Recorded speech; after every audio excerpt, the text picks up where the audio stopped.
হ্যাঁ, তোমরা কি ফুটবল খেলতেছো? জি জি ভাইয়া খেলতেছি। ও ভাইয়া, আমি তো রাশিয়া থেকে ফুটবল খেলে আসছি তো, ফিফা ওয়ার্ল্ড কাপ। আচ্ছা আমাকে খেলতে নিবা? আসেন ভাই, আসেন আসেন আসেন, একটা শর্ট মারেন দেখি, এখানে একটা শর্ট মারে দেখেন। তোমরা গুলকি যাও। ও দুইজন যাবো না? যাও। চারজন যাই। যাও। আচ্ছা আচ্ছা আচ্ছা। এগুলো আমার কাছে কোনো ব্যাপারই না, রাশিয়া থেকে খেলে আসছি তো। কি ভালো খেলতে পারো? জি জি ভাই, অনেকটাই পারি। আমার সব এক করতে পারবা? পারবো ভাই, পারবো পারবো পারবো।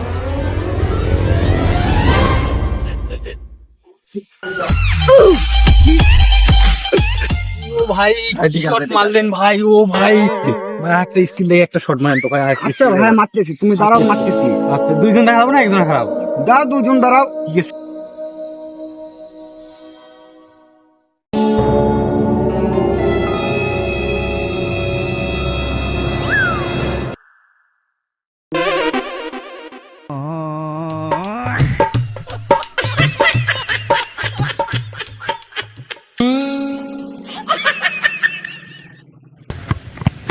ভাই ভাই ভাই ভাই ভাই ভাই ভাই, কি হয়েছে ভাই, কি হয়েছে? হ্যাঁ ভাই, আমার কাছে কোনো ব্যাপারই না ভাই, বলটা মিস্টেক হয়ে গেছে তো, ব্যাপারই না ভাই। আমার এখানে মাঠের সমস্যা তো, এই যে পাটা পিছিয়ে পড়ে গেছিলাম। আমরা আন্তর্জাতিক ফুটবল মাঠে খেলেছি তো। শট করতে পারে না, ফুটবল খেলতে।